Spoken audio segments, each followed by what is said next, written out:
Bonjour à tous et à toutes. La question du jour est-ce qu'on a le droit d'utiliser un système de vidéoconférence comme Zoom par exemple, à Yom Tov en général ou pour le soir du Seder en particulier.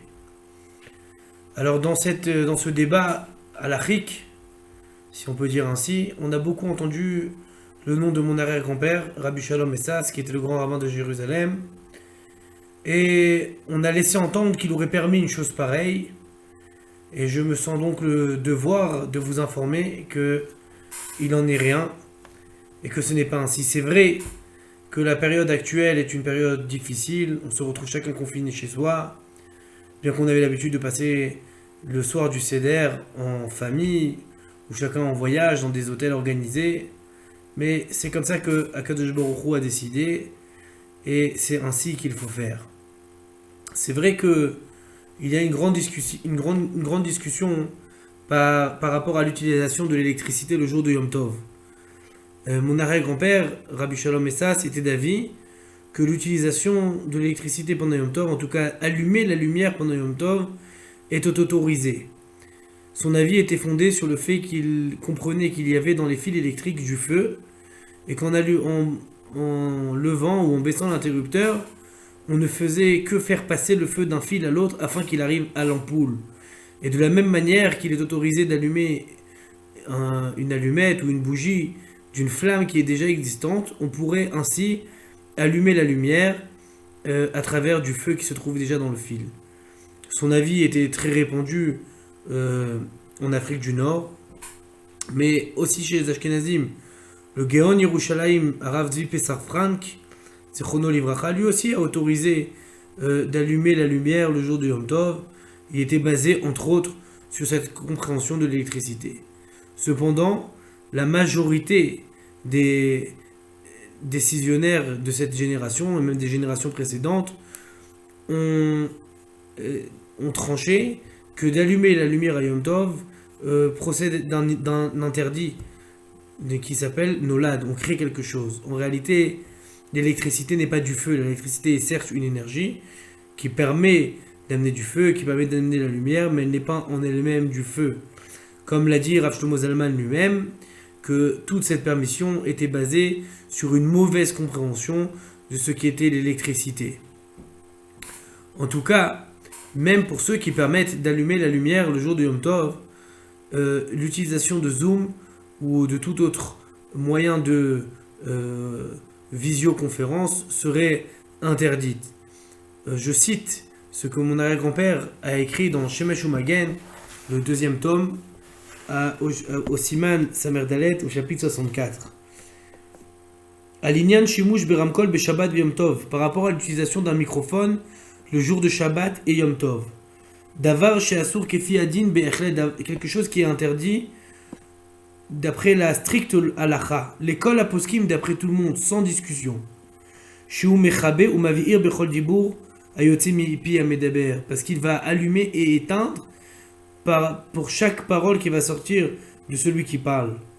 Vekvar yadua chomer et avon nazeh shel chilul shabbat veyom tov shu kemechalel kol haTorah kula, et on connaît tous la grande interdiction d'être mechalel Shabbat, de transgresser le Shabbat, de transgresser le Yom Tov, qui se retrouve comme transgresser toute la Torah en entière. Vekol sheken, je saute quelques lignes. Vekol sheken le mishe beyado limchot oleasir amarshela, et à plus forte raison pour celui qui peut enlever cette embûche. Ve'eno moche, et il n'empêche pas les gens de le faire. Azai nitpas alkol isur shosi makaal, c'est pourquoi s'il ne le fait pas, il sera rattaché à la avera, au péché que chacun aura transgressé. Velachen anipone, c'est pour ça que je me tourne, la mitaskim be'inyanim elou, pour tous ceux qui font ce genre de choses. Be Shabbat ve Yom Tov, le jour de Shabbat et Yom Tov. She'ardelu misé, qu'ils arrêtent ça immédiatement. Vetichashev lahem litzdaka, et ce sera un acte de grande sagesse, un acte méritant. Il a cependant autorisé d'allumer la lumière le jour de Yom Tov, bien que lui ait arrêté de le faire en voyant que l'écrasante majorité des décisionnaires l'ait interdit, comme il l'a dit dans le tome 3 au chapitre 57. Il y a dans l'utilisation d'un programme tel que Zoom pas qu'un problème d'allumer l'électricité. Il y a aussi un problème, par exemple, d'utiliser un micro. Comme on vient de le lire, lui-même a dit que cela relevait d'un interdit, que tout le monde serait d'accord avec cet interdit.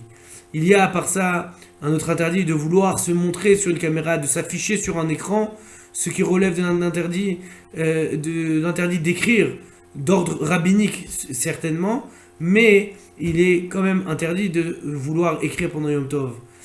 Bien que dans certains cas, par exemple dans une synagogue où il y a une caméra de surveillance, cela est autorisé, c'est parce qu'on n'a pas l'intention de se montrer sur un écran, on veut juste passer pour arriver à notre endroit. Mais là, puisqu'on veut se montrer sur l'écran, on se voit transgresser l'interdit d'écrire d'ordre rabbinique. Je finirai juste en disant que la lettre qui a été diffusée, qui autorisait cette chose, a fait référence à un cas de pikuach nefesh, un cas de force majeure où il y avait un risque pour la santé de certaines personnes. Il est évident que s'il y a un risque pour la santé de certaines personnes, il faut se tourner vers un rave, vers quelqu'un qui est capable de répondre à une telle question et qui dira est-ce qu'il s'agit, oui, d'un cas de pikuach nefesh ou pas. Mais en tout cas, à partir du moment où on va décider qu'il s'agit de pikuach nefesh, il n'y aura aucune différence entre Shabbat et Yom Tov. Cela peut être un indice pour vous, est-ce que vous aurez fait la même chose pendant Shabbat ou pas. Il n'y a aucune différence à ce sujet-là entre Yom Tov et Shabbat.